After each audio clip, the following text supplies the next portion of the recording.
Whoa. You, What's hey, up, listen, dude? we've gone from not playing the bumper music to playing it twice. This is good. Yeah, We're not eliminating problems, but we are having different problems. So that's that's exactly excellent, right. Josh. Love it. I love it. So happy Friday. I know, Fabulous. man. Right? Yay! How about it? Hey, dude, it's Friday. We're allowed to. We're allowed to act like 20-something girls. We're allowed to go and get drinks and get into a car and drive away with them on a Friday in Pennsylvania. That's I mean, I right. don't want. I don't think we should bury the lead. That's a story that we're going to be talking about here later on today. But I am super excited about it. Hey, but we made a commitment to ourselves that we have to be a little bit more intentional about our commercials right up front because sometimes we forget about them. So, Josh, who That's are right. you and what the heck are you doing here? Absolutely. So I'm Josh Weidman with Hard Money Bankers. We are a local private hard money lender. We lend for acquisition and construction loans to investors. We also do bridge financing and short-term refinances. So if you are a real estate investor and you're looking for funding on your next project, reach out to me. You can reach me on the phone, 717-213-8488. You can also email me at josh@hardmoneybankers. We're a direct lender. We don't broker these loans out, which means that we can give you a really quick turnaround time on quoting what we can lend, get you approved. And when you're ready to close, we're ready. I mean, we can close within 24 hours. Judah, your turn. So that's 24-hour approval. And then from the time of the approval, close 24 hours after that. That is like lightning fast. Yeah, but we've actually closed on loans that have been originated in the early morning. I mean, my partner closed a loan a couple of weeks ago that we originated at 7:30 in the morning. The lender disappeared at the last second, had to close that day. We closed the same day. So, I mean, it's possible. We're, obviously takes a few. I've been there at 7:30 in the morning wondering, am I still going to have settlement today? Am I going to be able to close on this? What am I going to do? How am I going to pull a rabbit out of a hat? And, looking back, oh my goodness, like half this gray right here and half this gray over here, half of it's from my kids and the other half of it is from real estate deals gone awry. Oh, I know. And, real estate, especially off-market properties, can get crazy. Right. You got sellers freaking out at settlement. I mean, the last thing you got to worry about is your lender, right? Right. It's good to have a lender on your side who's an active real estate investor themselves and has been there and done that and seen all that before. My name is Judah Hoover. I am an executive with Slate House Group Property Management. We manage about 4,000 units across 4 states. All of the senior leadership team of the company is real estate investors as well, or are real estate investors as well. How do I say that? Are, whatever. And here's the deal. We collectively, individually, and together own about 300 units ourselves. Mm-hmm. So we've done, plus that's, we've done a tremendous amount of transactions over the course of our career, either individually or for other people. So there's not a whole lot that we haven't seen. We can list houses for you. We can manage houses for you. You can call us and say, hey, I had one of our guests, Matt Faircloth. Yep. Just called me and sent me an email earlier today and said, guys, you manage a 50-unit apartment complex for me in that same town, that same broker, just listed an 8-unit.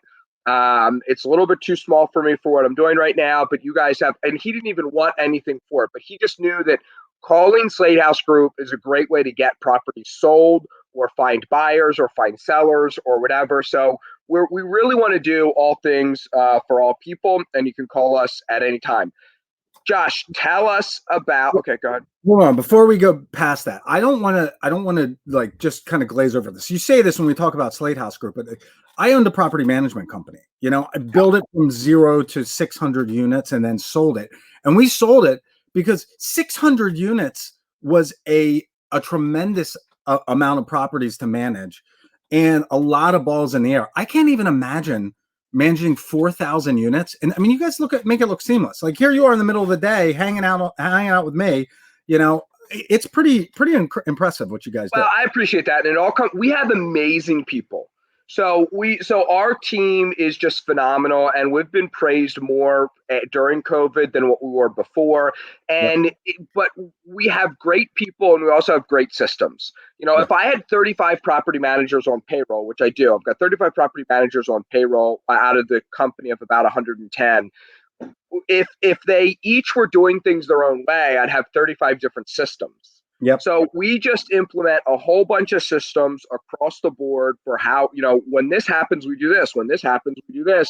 That way we take the guesswork out, we take the decisions out, we make all our decisions at a very senior, high level, and then we write policies and procedures to almost take care of everything for us. And that also takes the stress off our property managers. Our property managers aren't like, oh, geez, I did something wrong and then it resulted in this. Well, no.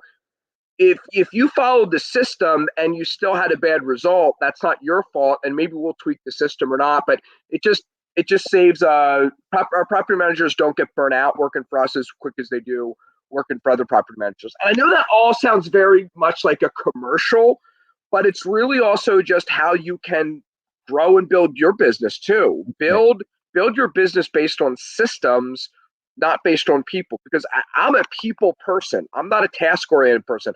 I'm a people person, but I understand the value of treating employees right and taking care of employees, but also utilizing systems. All right. Last thing, a book of housekeeping before we get going. We want to encourage a lot of interaction here. We've got a lot to cover today, so this is going to be quick. Tons. If you, look, this week, I owe a bunch of people some books. I'm going to the post office when I'm done with the show and mailing out books. If you are interested in a book, I wrote a book with my partners called Property Hackers. It's how to build and grow a real estate investment company. We're giving them away free for the best comment each day. I got 6 books going out today. If you've been promised one, check your mailbox by Monday, Tuesday. It should be in your mailbox. Signed copies, right, Josh? Signed copies. At this point, they haven't gone out. My signature might devalue the right the document. It's hard to regift. It's hard to regift a book that's signed. That's hilarious. All right, so, lots of news today and some really good news. Yes. Let's start with real estate's back in business, right? Pennsylvania's open again. That's right. It's a couple days old.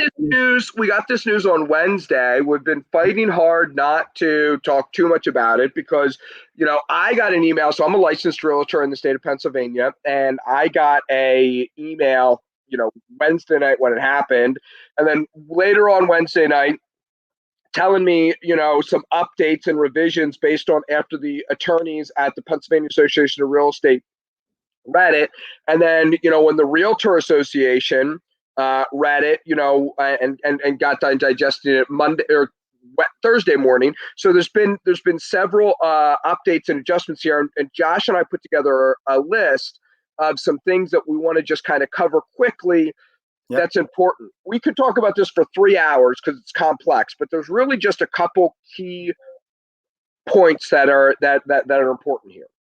Yeah, that's right. So this is kind of funny because last Friday, or was it Monday, that bill got vetoed, right? The bill was vetoed to. It was like the same day. It was like the House passed it on Monday or Tuesday, and right. Wolf was like, "Oh, I'm going to veto that bill early in the day on Wednesday." And then do basically the exact same thing by fiat later on in the day. I think I try and remain neutral on this, but I've seen my kids do that same move. No, I am not going to bed because you told me to. I am going to go to bed because I want to. No. Okay, Governor Wolf, you basically just did. This is the politics on both sides of this is just really annoying. Well, and I think that, look, I find myself, I've said this before, I find myself on both sides of the argument, right? Half of the time, I'm like, keep everything closed and locked down. But the more information that comes out, I think some of the restrictions are getting a little bit ridiculous. But all that being said, there's a huge asterisk right now. Business is back open for agents. My phone's been ringing off the hook since we got this news. But the asterisks are this. there's any in-person activity is by appointment only, number one. So Right. basically That showing means no open houses is basically how you read between the lines there. By the way, Josh, I have 16 voicemails to return and 75 emails. That hasn't been the case for 2 months. Like don't get left behind. I mean, there are restrictions, but things are open and rocking and rolling. So I'm sorry to interrupt. No, it's fine. It's a short list, right? It's basically, look, don't be an idiot. Look, no more than 3 people at a showing. That's limited to 1 licensed agent and 2 individuals that are looking at the property, right? Everybody's got to wear a mask. 30 minutes in between showings, and all the showings are scheduled. And like you said, no open houses. That's the basics. Don't cough on people's stuff. Make sure the house is clean, all that kind of stuff. And I think that's a good sign. It's a good step in the right direction. Well, yeah, because it also allows, obviously, with there's less than 3 people there, that means that you can do appraisals, you can do home inspections, you can, do final, pre-settlement walkthroughs. All of these things that we haven't been able to do, we actually now can do, as long as appointments are 30 minutes apart, no more than 3 people, wearing a mask. We should have had masks on at the beginning of the show, Josh, just to be funny and have a gag and everything like that. We missed that. I know we missed it. That stinks. Too bad. All right. So other news. Today we're gonna get new announcements for some states opening up again, right? And yes. The interesting news is last Not night, the states, counties within Pennsylvania. Yeah, that's what I'm saying. So the state counties, it was really interesting last night. Some news came out that some of the yellow zones were going to be transitioning to green. Maybe, we'll see what happens. But I think southeastern PA and probably most of eastern PA is probably still going to be pretty tight there. I was reading something this morning that Montgomery County has an average of something like 99 new cases a day on average over the 14-week period. And I guess that's the time frame that the governor's looking at. So I'd like to see them at 33, 33 cases per million or something like that on a daily basis. So bottom line is, some areas we'll find out today are going to be transitioning from red to yellow, some probably from yellow to green. Hey, it'd be interesting to see some of these going from red to green. That'd be pretty amazing. But we'll see. Yes. Yeah. Yes. Amazing housing news.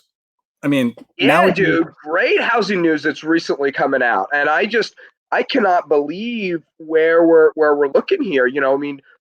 Purchase volume is only down 1.5% from this time a year ago. Are you sure? I thought 17%.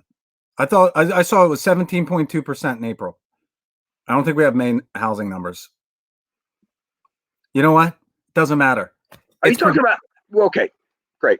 Volume, like, it's predictable, but the prices are up 8%. I was looking at your note here, buddy. What is your note here? No, I'm right. Mortgage applications. Mortgage applications for purchase transactions are only down 1.5%. That means that there is a lot of people who want to be buying houses, who are looking to buy. There's a lot of demand out there. That is a very good thing. Obviously, the total number of transactions is down because we've been in lockdown, and also because of the supply crunch. But mortgage applications for purchases are only down 1.5%. That's right. In addition, I mean, a lot of that is people are finally like, oh. Right? They're finally to the point where it's like, okay, I've been getting ready to buy. Now things are opened up. Let's kick some butt. I mean, that's at least what it looks like. I think that's part of it. I think also 3.5% mortgage rates for the last 4 weeks. That's pretty doggone good. Yeah. So like that's a really good start. Part of some really interesting Fannie and Freddie news. We talked last week about some of the unintended consequences of the mortgage forbearance. Right. And forbearance, just really quickly, if you don't know, it's like where they'll take your, if you're 5 years into your mortgage and you can't make a payment, they'll take that payment and tack it on to the end. Or if you can't make a payment, they will break it up and spread it out over a period of the next like 3 to 5 years. They'll temporarily bump those payments up a little bit, so you can skip 2 or 3 payments, but then kind of get caught back up. Mortgage companies usually hate that. They usually don't like to do that at all. It's usually seen as like one step shy of foreclosure, which then, so banks were pushed by the Fed to do forbearance, which jacks people's credit up and impacts their ability to purchase and refinance. Well, the Fed just came out yesterday and said if people are in forbearance, what that's going to mean is then if people are in forbearance, then what that's going to mean is they don't mess up their credit, don't impact your underwriting based on that. You know what I mean? Because underwriting is more than just what's Josh's credit score. It's also when was the last time Josh had a bankruptcy? When was the last time Josh was 30 days late on his mortgage? Does he have any lienable judgments out there against him? So like all of this stuff goes into how you underwrite something. And if you are in forbearance, it is treated, some lenders treat it as foreclosure or almost as foreclosure, and it can impact your ability to refinance. And now that it doesn't, what that's going to mean is when forbearance jacks you up, lenders don't go into forbearance. They say, well, listen, I mean, there's no sense going into forbearance. If we're going to foreclose on this guy anyway, we might as well just foreclose. Right. Kind of like we do as a property management company. We don't set up payment plans with people because if we're going to evict them, we might as well evict them sooner rather than later. You know what I mean? And I've got the data to back that up. So mortgage companies didn't do forbearance, and now that forbearance isn't going to hurt somebody's credit, we're going to see a lot more mortgage companies do forbearance and a lot less foreclosure. Sorry, I know you've been. No, it's cool. I mean, when the Fed or when the states and then the federal government came out and said, and we're recommending these forbearances, right, with the PPP Act or whatever it was, when that happened, a lot of lenders said, okay, no problem, we're not going to report this, but it ended up being a note on their credit file, right? And Fannie Mae and Freddie Mac have a real straightforward, hey, listen, we're not going to buy these loans if somebody has been in forbearance, they've missed a payment in the last, I think it was like 12 months. So now you've got these forbearance actions going on, and now things are, they basically announced that, hey, look, we're going to overlook that. If you're in forbearance, you can still refinance. And that's really good news if you are somebody that maybe you've got some equity in your property and you're looking to just create some liquid assets, get liquid a little bit to get you through this short period of time. And it's going to streamline refinances. Thank you. All right, that brings us to the next news, and we got a bunch of comments here. So we've got a bunch of comments. Let's start with John Baumbarger. John said, that, I'm going to skip over the first part of his comment, but our agents have been super busy over the last 48 to 72 hours. And the demand's definitely there. That is definitely present in the in some of the other numbers that have come out. What we've seen is, even though the volume's down, that's predictable, right? Right. We're seeing competing offers. So I'm already hearing from people talking about competing offers. Yep. Median home price in Pennsylvania right now is 280, or is that Pennsylvania, or is that Central PA, Lancaster County? Where's that number from? 280,000 median home price. It's the national average, but that's up 8%. That's up 8% from last year, which was the highest home price, median home price on record. So year over year, we're up 8%. That's the first thing. And even though volume's down, I think the volume being down has contributed to the higher prices. I mean, and so that's a pretty nice springboard moving forward here into into our now spring market in the summertime. Right. So volume's down 17%.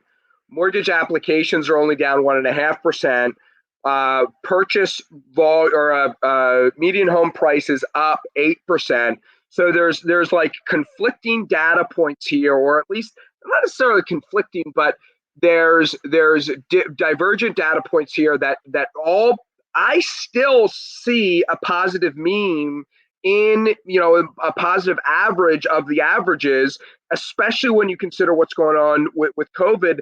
I don't see a 2-year recovery. I don't see a 2-week recovery, but I don't see a 2-year recovery coming out of this. I think, hey, just answer this question really quick, Josh, that Ronaldo wants to know here. Yeah. If you guys have for a hard money loan, if somebody has a lienable item or a lienable judgment, my guess would be that you would, as long as the rest of the credit was acceptable. I mean, somebody has a judgment, that's going to impact their score. But as long as the rest of their credit was acceptable and you took care of that judgment at settlement, you would be okay lending to that person. True or false? Let's talk about what the lienable items and judgments mean, right?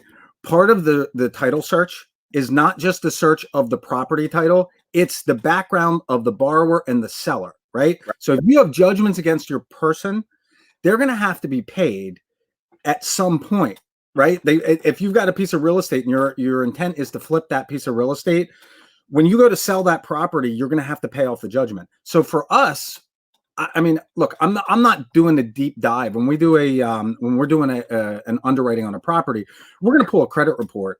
But like, I don't need to see tax returns, and I'm not going to get all crazy about all your judgments and all that kind of stuff.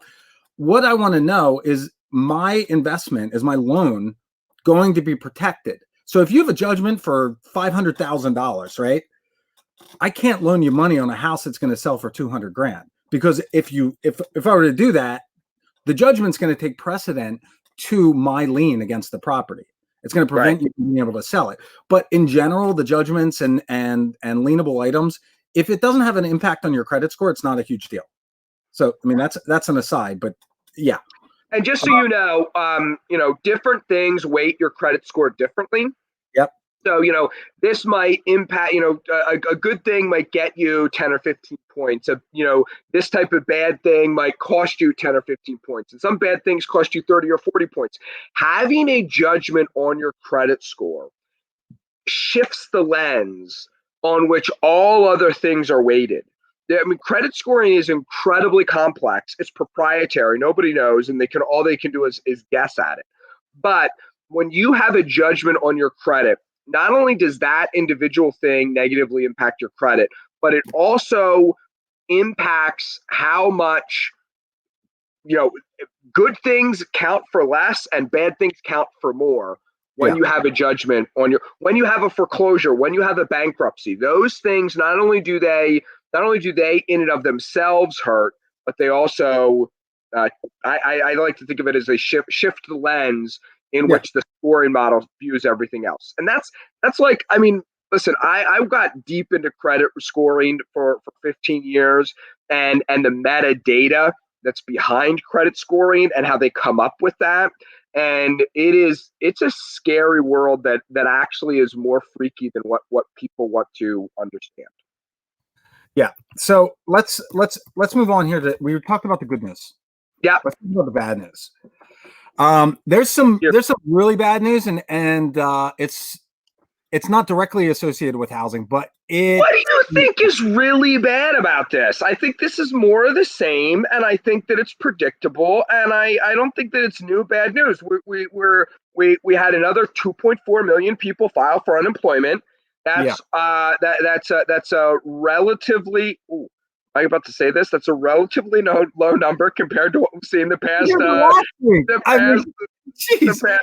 couple weeks. That's the past insane. 2 months, we've been having bloodbath numbers. 2.4 is in line with what we've been seeing.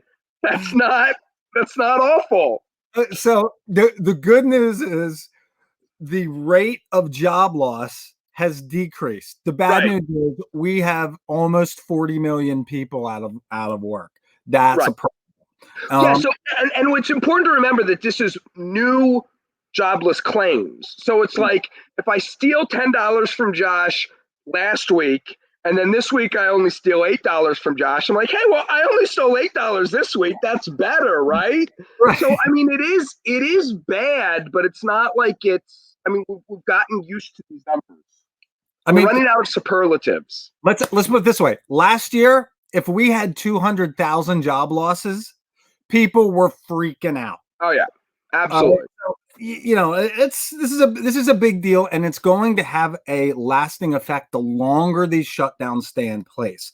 We've already seen that some of these jobs are not coming back. Some major retailers, Amazon, the Gap, Walmart, they've already implemented some AI and some robotics into their supply chains to offset the loss of the people that they can't bring into their warehouses. They can't they can't do the back end stuff, and so those lower end jobs, they're not coming back. And I think that's the lesson here. Judah and I were talking about this yesterday, and we really want to help promote small local businesses. We're going to be doing a local spotlight on local businesses. If you have a local business, we'd love to do a short interview with you. This is not going to cost anything. We're not monetizing this. We just want to help local businesses. Who are you? What do you do? What's interesting about you?